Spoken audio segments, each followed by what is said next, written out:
Let's get into it. Sold Not For Sale podcast. Coach Colin here. We got the CFPB getting closed down. It's one of another organizations that is going the way of USAID. This is the brainchild of Elizabeth Warren, which would tell you why it's under such scrutiny and also being accused of such corruption. This is a very interesting video that I have here because I'm going to kind of pull from both sides. I want to hear people out a little bit. So I'm going to let you decide with all the information that I gather. Obviously, you guys know I'm biased, Trump supporter. I think what DOGE is doing, what the Trump administration is doing is absolutely amazing. But I'm going to show you some different sides of things. I'm going to show you what Trump thinks, what Vivek thinks, some congressional hearings between Byron Donalds and the people who are running the CFPB, and what Elizabeth Warren thinks about all this as well. Elon Musk, of course. And then at the end, I'm going to show you an exchange between Greg Gutfeld and someone at Fox News, where they're kind of having a debate over this whole thing. But as you can see here, their office is already closed, according to the COO, Elizabeth Warren's brainchild. Easy there, X. The CFPB. Jesus. So intrusive. Buddy, I'm on one post. You're just letting the other post play. I'm not talking to a person. I'm talking to X. I wouldn't talk to anybody I was working with like that. But it says Elizabeth Warren, Pocahontas, corrupt brainchild is about to go the way of USAID. USAID. I always like to call it that because when people say USAID, it's not really, it's a trick that they play on you. Courtesy of DOGE and the Trump organization. As you can see here, somebody from the DOGE team, I would presume Captain Big Balls, wrote this across a piece of stone or a stick, but they're like DOGE at. So they came by, they handled business. The doors are closed. More than that has just happened, though. Also, two heads of this organization. Now, what this stands for is the Consumer Financial Protection Bureau. That's what this stands for. This was Elizabeth Warren's brainchild. She thought this would be a great idea and had some great intentions, allegedly, but it seems like there's been a little bit of odd behavior by this entity. Everything from it being funded by the Fed, which Vivek says is so it can avoid having to deal with Congress. But then something happened with the Fed. We'll get into that as we go. But right now, I just want to show you that two of the top officials have resigned today after Trump and the DOGE team ordered them to stop all work. So it's like, these guys, what's happening in these organizations, because this is going the way of USAID. They get into a situation where DOGE is like, hi, we're here. We need you to stop working and we need to figure out what's going on with all the money, okay? And they're just like, I resign. Bye. It's like the next thing that should happen with those people, they should get a call and be like, don't leave the country, huh? Like, you can't just, you can quit your job. That's fine. But don't leave the country because we might need to talk to you about what was going on with this whole thing. But those two top officials, they resigned. This gentleman who's on the screen here, he took over. Now, I'm just going to read this to you. Then I'll show you Elon Musk's response to it all. But Ross Voigt, I believe his name is, Trump's new director, acting director of the Consumer Financial Protection Bureau, just froze the agency in its tracks, ordering all 1,700 employees to halt work immediately. I have to say, the veracity and the speed that the Trump administration is working with in terms of stopping these things and doing these audits is remarkable and crazy that I don't know about you. I've never heard of another president doing this. And it's been in their capabilities. So just interesting, you know? So instead of demanding more taxpayer cash, Voight is forcing the organization to survive on its $711 million stockpile, calling out DC's reckless spending habits. This is what Voight actually had to say. He said, I learned that the Bureau has a balance of $711 million or $711 million in the Bureau's protection fund. Okay. By law, I must take account of this sum when determining the amount reasonably necessary for the Bureau to fulfill its statutory authorities. Authorities, huh? Okay. I have determined that no additional funds are necessary. So bang, this guy says, hey, stop everything in your tracks. I don't know what you think's going on. Everybody on the floor. This is DOGE. Trump administration in the House. Get on the floor. Everybody stop working. And no, you cannot have more billions of dollars from the Federal Reserve. And they're just like, wow, what a dictator you are. I don't get any more Federal Reserve money. What the whoa, what's going on here? What do you mean? Give me a little bit of the federal. Who's smacking my hands? Is that Captain Big Ball smacking my hands when I'm trying to reach into the Fed? What's going on here? There's a whole bunch of stuff going on. I'm going to show you quickly what Trump thinks about this whole thing. Check this out. President, regarding the Consumer Financial Protection Bureau, Democrats, including Elizabeth Warren, have said that by freezing it, it's giving big banks and giant corporations the green light to scam families. Pocahontas, the faker. That was set up to destroy people. She used that as her little personal agency to go around and destroy people. And she's a fake. Just like she said she was an Indian, and she wasn't an Indian. You have more Indian blood in you than she has. She went to college based on the fact that she was an Indian. She got jobs based on the fact that she was an Indian. She's a fake. That was set up to destroy some very good people, and it worked. I mean, it worked. A lot of great people. I'll tell you, before I ever heard the term, people would come up to me in the Midwest and areas that say, "Sir, I'm being destroyed by them." They use that to destroy people. She's a nasty woman. She's a really nasty woman, despite her phony beer commercial. We did the right thing. That was a very important thing to get rid of. And it was also a waste. I mean, number one, it was a bad group of people running it, but it was also a waste. If you looked at when she really ran it, wow, that was a vicious group of people. They really destroyed a lot of people. And you can confirm it's your goal is to have it totally eliminated, the agency? Say, yeah, because we're trying to get rid of waste, fraud, and abuse. What's next? And didn't I hear that somebody made like $38 million or something running a little agency? What was her name? What was her name? And what did she do? And what was that all about? All the money that she made? Does anybody know? Okay. Yeah, Brian, go ahead. So I don't know who that person is that he's talking about. I don't think it's Elizabeth Warren because her net worth isn't at $30 million. So whoever this is made $30 million. There might be more. I'm going to do another video after this. Elon Musk and Trump actually in the Oval Office, just like taking questions. It's actually really, really informative. So I want to make a video on that for sure. I might just run through the whole thing and just like interrupt here and there. But don't know who that person is, but I said it in the last video I did about this because on the main channel, I did a video about this because Joe Rogan's had some guests that have talked about this organization as well. When Trump kind of alludes to something, sometimes he's just real direct. He's talking about Elizabeth Warren. He's like, she's fake, Pocahontas, she's fake beer commercial, nasty woman, just real upfront. So okay, he doesn't like her. All right. John Bolton, he's like, this guy's dumb, this, that. He's calling him all sorts of things. Yeah, he doesn't like him. When he just brings up something and he just touches on it, who was that person? And they made $30 million. And who is she? And what did she do? I said it before. I'll say it again. Somebody is peacefully and patriotically going to jail. I don't know who. I don't know for how long. Pretty long. Going to be a long time. We have big, beautiful jails. Maybe we send her to El Salvador. I don't know. But someone is peacefully and patriotically going to jail. It's going to be a perfect jail stay. It's going to be perfect. Somebody, whoever that person is he's talking about, that's the person who needs to worry. So this is Trump.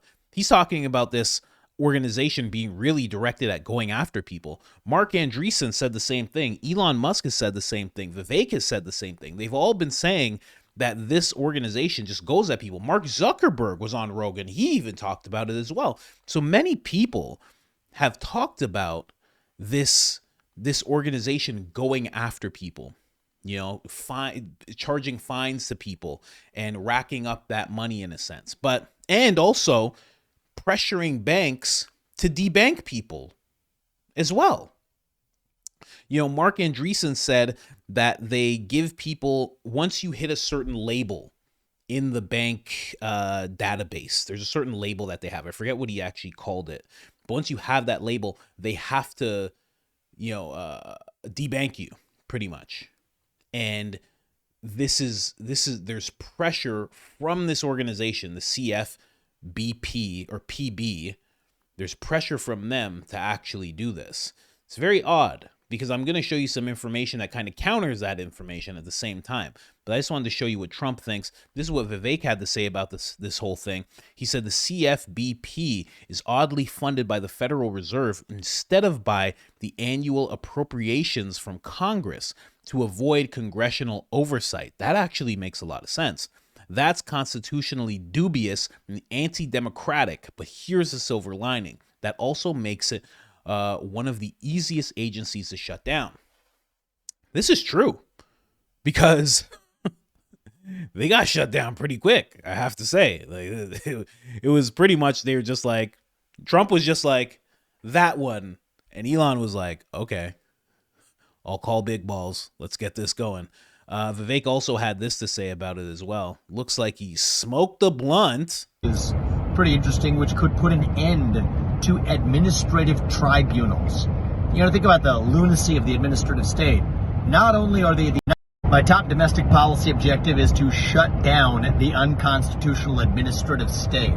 And the best thing we have going for us is the current Supreme Court. They gave us West Virginia versus EPA 2 years ago.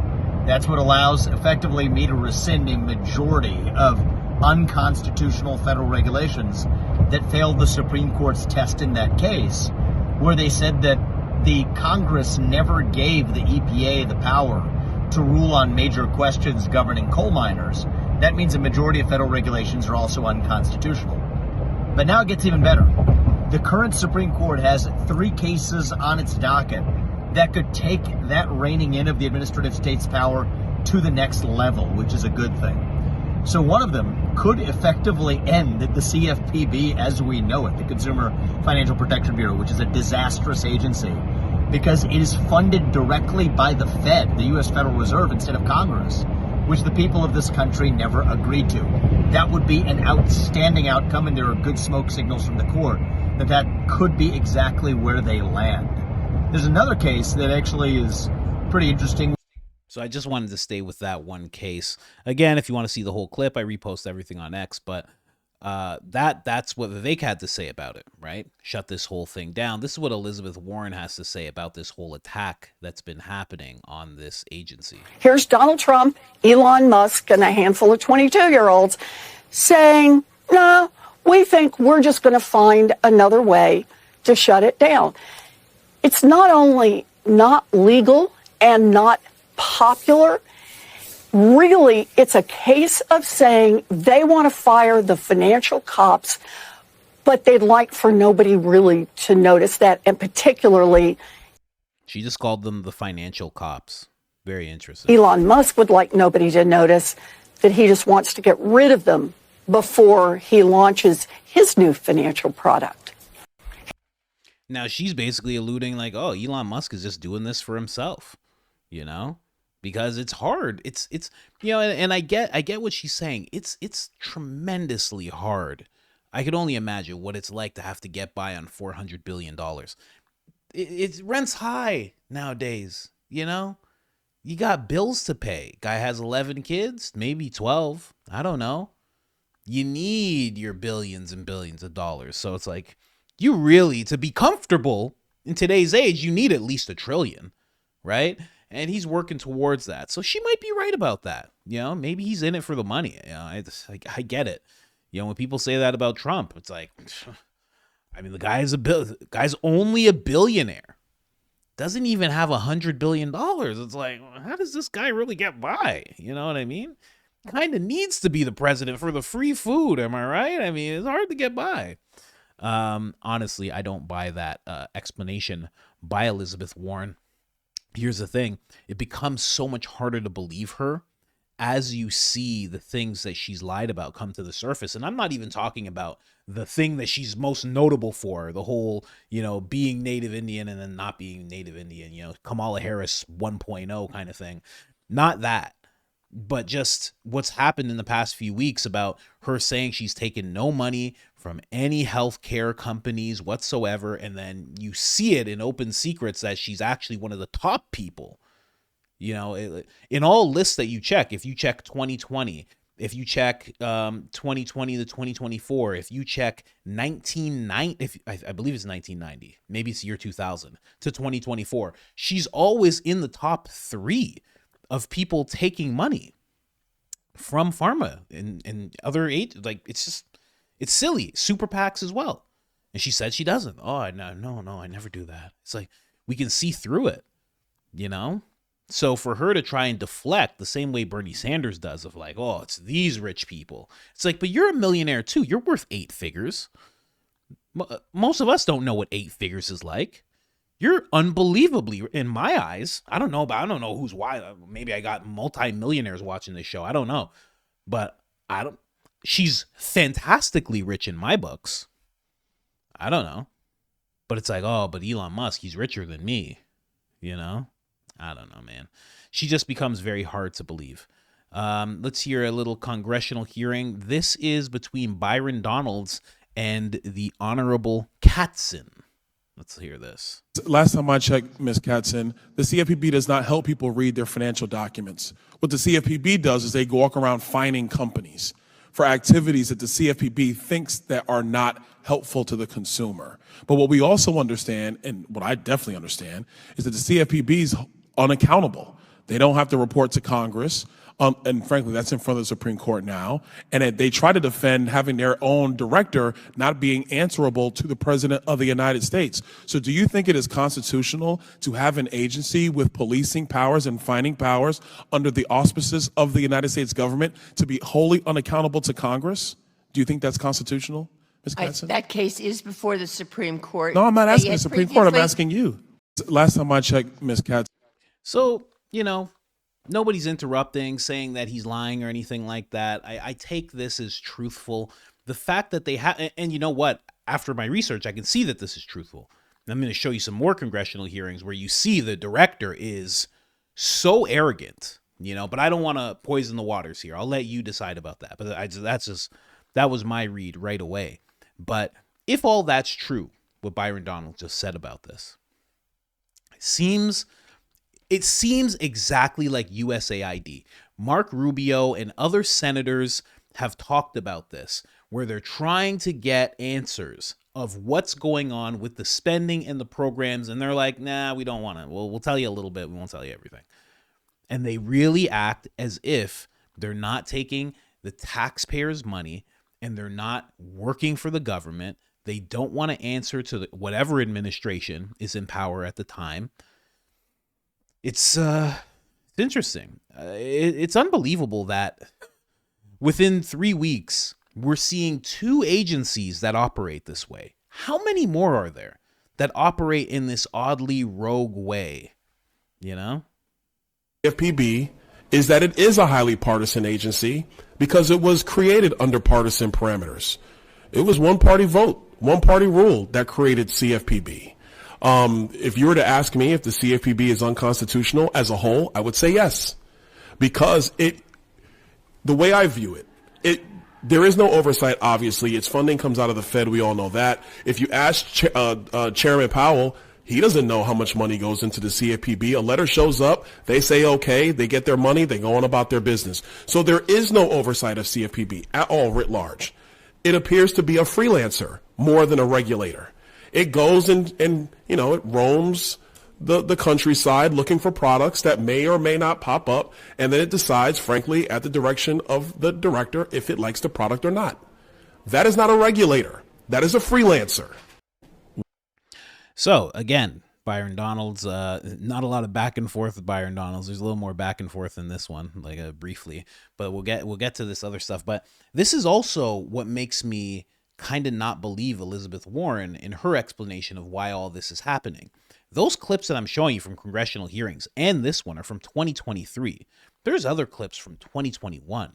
They've been trying to push this agency to answer more questions and do things by a better chain of command for a long time. And they've just been kind of skirting the whole thing. Like, yeah, we get money from the Fed. Like he said, they say they walk up like Hillary Banks, Fresh Prince of Bel-Air. They walk up like Hillary Banks and they say, Dad, I need money. And they go, yeah, I need money. They walk up like Kelly Bundy to Al Bundy. I'm making analogies for every age group here. Whether you're Fresh Prince age or you're married with children age, I want you to understand what's going on right now. So they just go say, I need money. Al just pulls out the wallet. Bang, bang, bang, bang, bang. Here you go. You know? That's it. Everybody takes money. Even the dog takes a 20, you know? Here, listen to this. Sets out the framework in law. Ooh, Director Chopra, I would argue that the CFPB is taking broad use of their powers, which, by the way, to be clear, I do believe wholeheartedly your agency is unconstitutional. I think it was unconstitutional when it was created in Dodd-Frank. I think you were given broad latitudes under, frankly, partisan government at the time to not even really be accountable to the people's branch of government, the legislative body. And so I do have issues with CFPB, but let's be clear, you guys have taken broad latitude on many issues over time. And it is always consistent with the laws that Congress passes. And I would argue that those Gentlemen's laws have time's been expired. So you see that right there? That's just a little window into this. But he's like, it's always, because this is the director, always consistent. Like, he knows that people are really upset with the way that this agency functions and what they do. But he doesn't care because he's like, well, the Congress says it's fine. So it is kind of, it's not bipartisan. It's actually very partisan. That's why he's saying Congress says it's fine. The people who are on my side always vote these things through, and I'm just following what the people on my side say. It's very interesting. But again, let's get into some deeper stuff here. This is a little back and forth between Senator Kennedy and that same director that you just saw. Under your proposed rule, let me slow that down. Oh, man, I was going so good with having the clips at the proper speed. when a bank loans money to a small businesswoman or a small businessman, the bank, you would require the bank to ask that customer first about the customer's race. Is that right? So just to be clear, the proposal you reference, that has been changed since and has now into the final. The congressional requirement, and we are under a court order, requires race. Don't filibuster me, Mr. No, it does require race. Just answer my questions, okay? Is your rule going to require banks to ask the customer about their race? So that is in this. No? That is in the statute. And about their race, or is your rule going to require the bank to ask the customer about their ethnicity? So just to be clear, in the sample form, it allows the borrower to self-identify or refuse. Just answer my question. No, I'm trying to be clear. No, you're not. No, you're not. Your rule would require a bank to ask the question of a small business person, what's your race? What's your ethnicity? What's your sexual preference? Are you gay? Are you a woman? Now that's you can bubble wrap this all you want, but that's what your rule does. Now the customer, particularly in a small town, is going to go, whoa, what's my sexual preference have to do with a loan? And the customer can say, I don't want to answer. But then the bank you're requiring the bank to tell you that they wouldn't answer. And all of this data is going to go to your agency. And we don't have the slightest idea how you're going to use it, except you say you're going to publish it. Well, we will not get any names at all. But you're going to have data sets so that if it's possible, you can't tell me it's not possible to have this information known. Why do you want all this information? I don't. Why do you want to know what a small business woman's sexual preference is? Okay, that's a mischaracterization. No, it's not. Of it. Yeah, it is. We No, have it's congressional objectives. No, it's not. We had to implement it. People can self-identify. There is no personal. Why do you want to know what a small business woman, let's say in a town of 20,000 people, going to her local bank to borrow money? Why do you want to know what her sexual preference is? What business is that of yours? We sought to implement what the congressional requirements are. What business is that of yours? What a small businesswoman does in her bedroom? Who appointed you Pope? Again, people are able to self-identify if they wish. You're to making refuse, them. We are not making them. Yes, you are. No, we're not. And if it's they very don't clearly. answer, the bank has got to tell you, and we have no idea how you're going to use this information. I have a good idea how they use this information. I mean, we're seeing it all around. I mean, right now, sweepingly companies are getting rid of DEI, but we all know how they're going to use this information. If you're a certain color, if you're a certain ethnicity, sex, gender, all that stuff, you're going to get a loan. If you're a certain one, then you're not going to get a loan. And I think it's going to be, well, I can't say for sure, but there's been a certain race of people that everybody has had no problem getting at as of recent, okay? And it ain't black people anymore. We're in the clear. We're all good. We can do whatever we want. In fact, we can't even be racist. It's a pretty solid deal. I have to say, it's pretty nice. I could do a Chinese accent right now. I could do it real hacky if I wanted to. No one does anything about it. But I mean, we see it all the time. What if it's what do they call it? Cisgender? Cisgender white male. What happens to him? Does he get the loan? Maybe. I don't know. This is all just what we're seeing in society as of recent, It's very interesting. Very interesting that they want that information. Now, this is where I have a big issue. He breaks this down so well. They're supposed to take money from the Fed when the Fed has profits. The Fed hasn't been profitable. So what money have they been taking, and why are they allowed to do it? Listen to this. Unless you were playing Frisbee on the quad during Econ 101 or Accounting 101, there's a difference between revenue and earnings. I want to ask about the way you're funded. I looked at Congress's statute. I'm looking for it here. It says, here's how you're funded. And you just won your lawsuit in the Supreme Court. Each year, beginning on the designated transfer date, in each quarter thereafter, the Board of Governors of the Federal Reserve, where you get your money, shall transfer to your agency from the combined earnings of the Federal Reserve System the amount determined by the director to be reasonably necessary to carry out the authorities of the Bureau. It says the combined earnings, not the revenue. Now, for the longest time, the Federal Reserve was earning money, but that stopped in September of 2022? Now, they are losing money. They don't have any earnings. They're no longer transferring earnings to the general fund.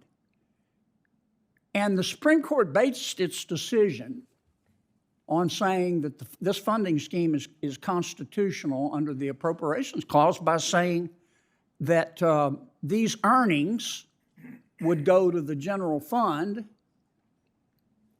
from the Federal Reserve, so getting them directly from the general fund is no big deal. How are you entitled to any money right now? The Federal Reserve doesn't have any earnings. Well, we've heard of this theory. I think it's one of the latest It's not a ones that's theory. being It's a pushed. congressional Well, statute. I think there's you raised the difference between revenue and net income. There are other places throughout our laws. I can tell you we've looked at this issue. We do believe wholeheartedly everyone is complying with the statute. I when know it you comes to believe that, this. but if you look at what, if you I'm aware with what you said. if you Revenue read, and net if you income. read the, if I could just finish my question. Sure. If you read the opinion, and I did, and you read the statute, it says here, bigger than Dallas. The federal, you can only get your money from the Federal Reserve out of earnings. Now, the Federal Reserve has not had any earnings since September of 2022. Isn't that correct? No, that's not correct. Sure, it's From correct. a net income All you perspective, have to do is you're go- right. is go- But they've go- generated is lots go of ask fees OMB. and income. Do you see this? This is a guy who does not have to deal with a senator. That's why he's just like, yes, I heard the law, but you know, I actually convened with everybody who gets paid from this agency, and we all decided that we're good, actually. Thank you. And no one can stop them. Congress can't be like, well, let's put it to a vote. Like, none of that can happen. That's why this guy's like this right now. And I think when an agency is run like that, I think it's an issue. And then on top of that, you're taking it from the Federal Reserve that's not making money. What type of damage are you doing? Listen, I'm going to say economically, I don't know. But I would venture to say that if something like the Fed is not making money and you're taking money while it's not making money, that's bad. I would think if someone came in here, I don't even have any money in here. If someone came and somehow took $40 out of here, I'd be like, this is not good. They just took, if they took 1,000, I'd be like, oh no. Where did you even find $1,000? I don't even have $1,000 in here. Somehow you took the money. They're like, well, I just took the extra that you had laying around. It's like, whoa, that's rent money you just took. You just took the rent money. What are you doing? What are they doing? I appreciate what you're saying. I'm happy to discuss this with you, but I think we've looked at this. My point is, every penny you've gotten under this congressional I don't think statute, Congress wanted every the penny CFPB to be that you suddenly have gotten, if I could defunded. finish my thought. Sure. I know you don't like to hear this, but the law is the law. You've been operating illegally. No, that's not true, sir. Yes, you have. There have been no earnings. Doesn't this put in jeopardy every one of your rules? We've heard this and theory every before, one and I'm of happy to and discuss it. well, you're going to hear it again because it's the law. We didn't say revenue in the statute. We said earnings. How can you possibly argue that the Federal Reserve has had earnings? They're losing money. I'm happy to discuss this with you, but we have looked at this theory before. I know you have, but Yeah. I'm over. Look at it. He literally just laughs at the end. I'm happy to discuss this with you. They're literally discussing it at that point in time. And he's like, I'm happy to discuss it with you, but and this is the face of a guy who's like, I don't have to deal with Congress. I don't really have to answer to you. I'm just going to go to the Fed. I'm going to take whatever money I feel necessary. I'm going to approach whatever companies I feel necessary. I'm going to ask for any information I need from banks about people who need loans, right down to their ethnicity or whatever information I need. I'm going to take that information. I'm not going to tell you exactly what I do with that information. What is this? Where do I get that type of job? Where do I get? Let's go get that type of job where we just don't have to answer for things and we just get money. You know? Look at this guy. Laughing at the end. Like, well, I got out of that one and he didn't have to answer for anything. Now this is where we start to, hear different opinions. You can tell where I stand on this whole thing. Glenn Greenwald posted this. He said, closing this agency is the opposite of the economic populism claimed by MAGA. It was one of the only reforms after 2008 financial crisis little less protects consumers against tyranny of large banks. The CFPB was implementing rules to bar debanking on political grounds. Now, I've always thought of this guy as somebody who gets a very well-rounded opinion, well-rounded story. I could be wrong about that. I've only really taken in his work when he's talking with Tucker Carlson. You know, maybe he sways a certain way when talking to Tucker. But in this clip, you know, I'm not going to play I might not even play it. This guy's just basically saying to Glenn Greenwald, and he's agreeing. He's saying, don't let these big tech guys, these billionaires, sway you. He's hoping that MAGA doesn't get fooled by these big tech billionaires into being okay with closing this agency.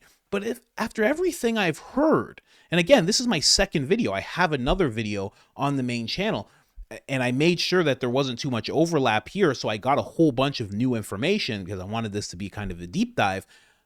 I don't see, even as somebody who's one of those middle class type people, you know, I'm not a billionaire over here. I'm not some big tech guy over here. I don't see that organization doing all that good. And when you look at the leadership, when you look at who formed it and their track record, when you look at the leadership and how they're acting, when you look at where their funding comes from, when you look at who they answer to, it just seems like this is a recipe for a bad outcome that has possibly been going on for years. Allegedly, maybe. I mean, there is a reason. I'm not going to sit back. I know I have a bias. I'm able to see my biases. I know that I like Trump, but I can't possibly see that they close this place solely to enrich themselves. I just can't see it, especially with all the information I just showed you. I just can't see that. I'll try and play. Let me play this. To understand that the CFPB. Let me slow it down. He said, understand that the CFPB. You know, they don't want somebody to say, you know, like, you're not allowed to facilitate fraud. And a lot of the major banks have done that, Wells Fargo and Goldman Sachs and so on and so forth. And the CFPB has stopped them. And the CFPB has also said to big tech companies, if you're going to act like a bank as a payment network, which they're all doing, then we're going to supervise and regulate you like a bank. And they don't like that. Now, in terms of the debanking problem, the irony here is that the director of the CFPB, Rohit Chopra, under Biden, put forward a rule. He's been one of the thought leaders in putting forth a regulation saying that banks are not allowed to discriminate against customers based on their race or religion or political views or anything else, except if they're doing unlawful behavior. But you're not allowed to discriminate. And he put forward a rule, and that rule was about to go into effect. And what the Trump administration has just done when they said we're basically we ordered the CFPB to stop all investigations, to stop all rulemaking, to stop everything they're doing. They shut the headquarters down. They're basically going to turn the lights out. They stopped that debanking rule from going into effect. And, you know, you're not going to hear from Mark Andreessen that the company or that the institution that is busting his companies that are cheating from people is a reasonable institution. You're going to hear Mark Andreessen going on Joe Rogan and saying, oh, the CFPB is lawless and out of control and so on and so forth. But I think it's really important for the MAGA movement to not fall into the trap that a lot of Democrats fell into under Obama and to get fooled by the Wall Street big tech parts of their coalition into supporting things that are bad for Americans and that are, frankly, very popular. It's bad politics. And I hope there's some recognition from the MAGA movement that they, for their own political salience and for building a better society and actually retaining power over the long term, that they don't advance the interests of these guys that are trying to cheat Americans en masse, because that will leave them and leave the Republicans in a position where they're confused, they're demoralized, they don't understand why they've been rejected. It'll leave them looking like Democrats do today, and I think they should try to avoid that.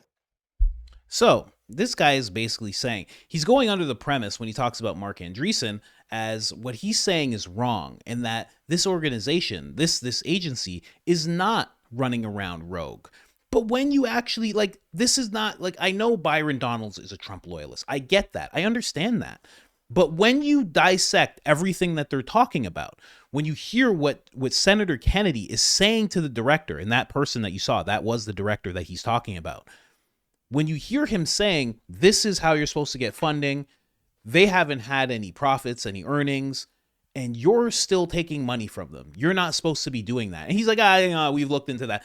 They do seem, from what I've seen and what I'm learning about them, they do seem not lawless. They are flowing within certain parameters of the law, except when you get to Senator Kennedy's point. Like, that's true. I'm sure there's a way to finagle it where you can go, as long as they make some kind of money, maybe it's not to the point where they're making money, but as long as they've generated something, we're allowed to take.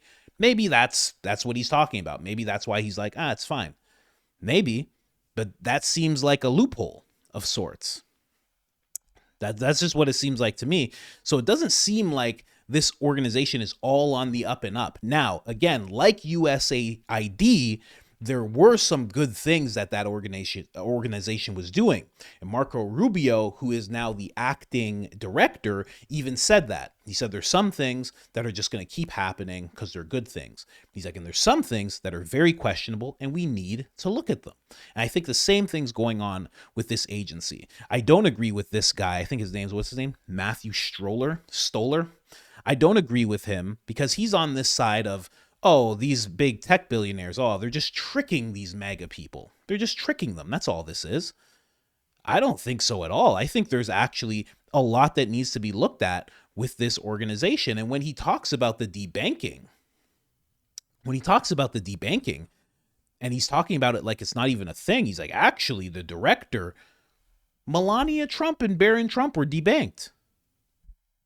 They didn't do anything. Barron's, at the time, he was 16 years old. What could he have done to get debanked? What could Melania have done to get debanked? What else could it have been other than political? And the bank didn't decide to do this. They don't care. If you bring billions of dollars, they don't care. They have to get outside pressure to make a decision like that. That's just... You can just tell you're in the business of banking. You're good. Like, it's whatever money. I don't care. Just give me your name. Oh, that's your ID. Good. That's how I see it. So the fact that he's saying, well, this guy's actually standing up against debanking, and also they can't discriminate based on any metric. We'll just call it biometrics or whatever you want to call it. Ethnicity, race, gender, preference, anything like that. They can't discriminate against anything like that. But at the same time, we just saw in these clips that they are gathering that information. For what purpose are they gathering that information? I think these two, Glenn and this Matt guy, I think they just don't have all the information. I think sometimes, and again, I confront my biases. I'm willing to play some stuff like this. But I also, come over to this stuff, and I don't think they really have.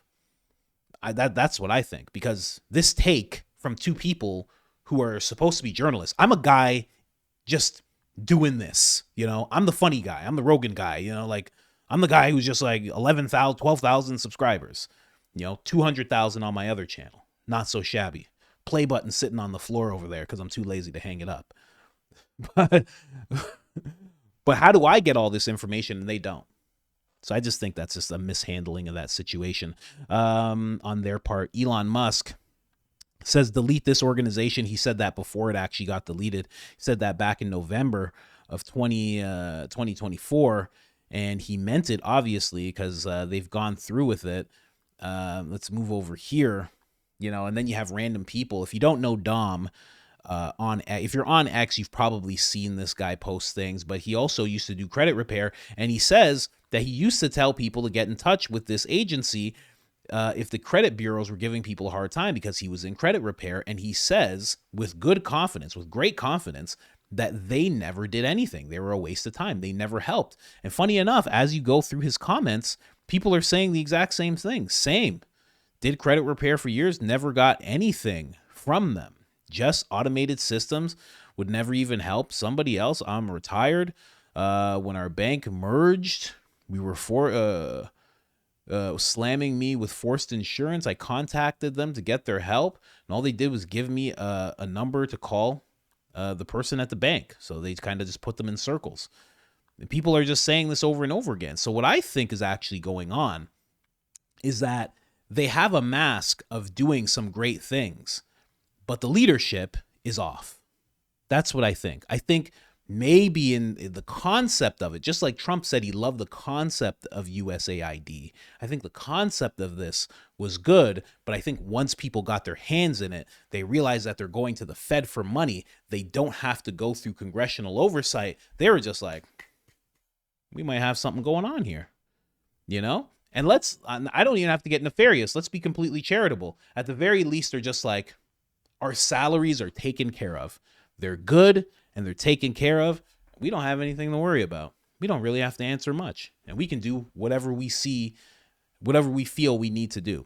Now, this is the last clip here. This is a take from Gutfeld. He really messed up this back and forth with this person. I don't know. I've never seen him in a back and forth with someone that disagrees with him. Maybe this happens all the time and I'm just unaware of it, but he handled this very poorly. So I'm going to back him up after he's done fumbling this. Well, no, but wait a second. But let's just talk about one of the things that he's prescribing to cut. He wants to get rid of the Consumer Financial Protection Bureau. Here's what it's done for the folks at home. It's limited overdraft fees at banks. It's limited credit card late fees. It's made it easier for you to switch banks. It's removed medical debt from people's credit reports so that you can actually get rent after you've been sick. It's gone after banks who've taken advantage of people. What's your argument? My argument here is these are things that have protected the American people every day, and Elon wants to get rid of them because it doesn't work for millionaires and billionaires. No, they did not. Yes, they did not vote to get. Yes, they did. I'm sure. Where were you on November 5th? Donald Trump did not go to the American people and says, "I want to raise your overdraft fees." Did he? No, I don't think so. They made it clear that what DOGE was when he did was not running go to for the American president. people and says, "I want to raise the amount you pay on late fees." Actually, the opposite of that. He said, "I'm going to cap late fees." That's not what's happening when you get rid of the Consumer Protection Bureau. You're right; it is too late. So hopefully, American people wake up to see what's happening. You know what? Saying it's too late and then laughing is crazy. I've seen clips of his show. I don't watch it avidly or anything. You know, my buddy Hank, who you guys have met if you watch both channels, he watches them. You know, he likes the whole show. But this was a terrible way of handling this. This was a terrible way of addressing this. Maybe it's just because he has to be firm on his side. I don't know. They're on Fox. I have no idea. But laughing and saying it's too late, I don't think he realizes, and this happens a lot when you're really dug into your position, he's not laughing at him. He's laughing at the American people when he does that. He says it's too late. Because if the agency really does do these things, well, those are good things. But here's the thing. This is where Glenn messed up, right? Greg Gutfeld. This is where he messed up. This guy is saying that they do some good things, and that these things are going to get paused or stopped, or now, overdraft fees are going to go up, et cetera, medical bills back on people's credit reports. Yes, all that is really bad if all of that starts up again because they've shut this thing down. But the thing about it is, it still needed to be shut down. You can't just look at something good, a couple of things that this organization, this agency does is good, and say, well, I'm just going to forget about all the corruption and possible corruption I see and waste and everything that I see here. I'm just going to push that aside because you do a few good things. You can't do that, especially when you're DOGE, especially when you're President Trump and you've promised that you're not going to do that, right? You have to really act. You have to really push, and that's what he's doing. The analogy that I come up with, it's like you live in a house. Let's say you live in a house and there's 5 rooms and you live in a nice house. It's a great house. You got grandma. She's cooking cookies in this kitchen. You got your uncle upstairs. He's taking a nap. Very peaceful. He has a little sleeping cap on. He's like, really nice. You know what I mean? Just a really good family atmosphere. It's nice. It's a summer day. It feels good. People barbecuing outside in the backyard. But you got your cousins cooking meth in 2 of the rooms. Yeah, That's what's happening. You know, Walter White's coming in through the front door. Jesse's leaving out the back door. You know, you got that whole thing going on. They're just cooking it up. Well, guess what? When you get caught, and you will, you are going to get raided. When you do, they're not going to say, just the guys who were in these 2 rooms on the floor. No, no, no. When they come in, they kick in the door, and everybody gets on the floor. Grandma who's cooking cookies, the buddy who's upstairs napping, whoever's in the backyard barbecuing, dudes who are doing the cooking in the rooms, everybody on the floor. That's it. Everybody on the floor until we figure this out. And that's what's happening with this organization right now. This agency.